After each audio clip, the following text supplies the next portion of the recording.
Exploitation illicite de minerais en République démocratique du Congo, Maître Pascal Nyembo Mouyumba, DGA du Centre d'expertise, d'évaluation et de certification de matières précieuses et semi-précieuses CEC et coordonnateur de la Commission nationale de lutte contre la fraude minière CNLFM, a levé dernièrement le voile sur ce dossier au Conseil de sécurité des Nations Unies. L'envoyé de Kinshasa à New York a relevé l'implication de multinationales dans l'exploitation illégale de minerais de la RDC par des groupes armés et a appelé à des sanctions exemplaires.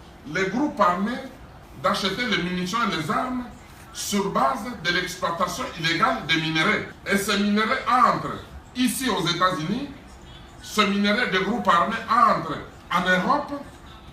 Au moment où je vous parle, nous étions en procès en Suisse parce qu'il y a des minerais des groupes armés qui ont transité en Grande-Bretagne et vendus en plus en Suisse. Plus de 3 tonnes d'or. Mais si le comité cherche vraiment à aider la République démocratique du Congo, mais il faut d'abord commencer à arrêter les multinationales qui encouragent les activités des achats illégaux de minerais dans notre pays. La raffinerie belge, connue sous le nom de AGR, s'installe en Ouganda, achète toute la production venant des groupes armés dans la région. Et ces minerais entrent en Europe. Cette raffinerie n'est pas sanctionnée. Est-ce que ce n'est pas encourager la criminalité, le viol du peuple congolais? Chez nous, le comité ne souligne pas ça. Ou alors on joue au double jeu, ou alors on est sincère. Alors si on est sincère, nous devrons commencer par attaquer la cause de la criminalité dans mon pays. Vous êtes sans ignorer que des fonderies britanniques sont installées au Rwanda pour acheter les coltans des groupes armés venant du Congo. Mais commencez d'abord. Nous voulons que le groupe nous fasse aussi un rapport sur les activités de ces fonderies-là et qu'il y ait des sanctions contre AGR, une raffinerie belge, contre des fonderies britanniques installées au Rwanda. Parce que les groupes armés exploitent et exportent vers le Rwanda. En ce qui concerne les coltans et cassiteries, nous avons saisi plus de 33 tonnes maintenant là, qui étaient en destination du Rwanda parce que ça venait des groupes armés Nyatura. Qui sont les Hutus dans le Massissi. Le dossier est pendant. Nous déplorons plus de 13 conteneurs qu'on voulait arrêter mais sortis frauduleusement vers le Rwanda. Le Rwanda nous a déjà restitué plus de 80 tonnes de cassiteries entrées frauduleusement que les groupes armés ont amenées. Mais nous voulons que le groupe d'experts ne se limite pas seulement à l'acharnement sur la République démocratique du Congo, tout en écartant les grands criminels, les concepteurs de crimes de mon pays, vivant en Europe et ici en Amérique. Commençons à décourager le multinational ici, avant de venir sanctionner en République démocratique du Congo. Parce que le multinational qui achète, les consommateurs finaux, nous sommes les producteurs, mais nous ne sommes pas les consommateurs finaux. Les consommateurs finaux se trouvent ici. Ils achètent. Nous avons dénoncé ici 90 kilos d'or entrés aux États-Unis par un faux certificat signé par un membre des Nations Unies. Mais vous n'en parlez pas. Le comité n'a pas soulevé la destination de l'or. Quant à une quelconque complicité des FRDC sur l'exploitation illicite de richesses du sous-sol congolais, le coordonnateur de la CNLFM explique. Sur les activités des groupes armés qui peuvent se retrouver avec le stock de militaires de la République. Mais là encore, il y a un problème. Lorsque vous êtes sur le champ de bataille, il peut y arriver qu'il y ait des attaques surprises des groupes armés dans telle ou telle position de l'armée congolaise.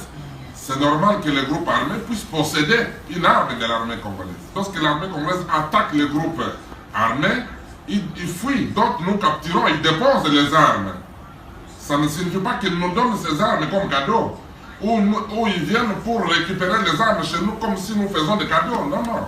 Nous sommes en guerre contre ces groupes armés.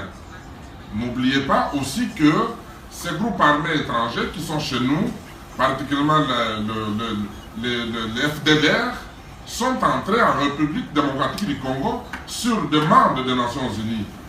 Alors nous avons besoin de l'appui des Nations Unies pour mettre fin à ces visiteurs dont les Nations Unies nous ont demandé d'accepter chez nous. Ce n'est pas les groupes étrangers venant d'ailleurs Ils viennent du Rwanda sur demande des Nations Unies.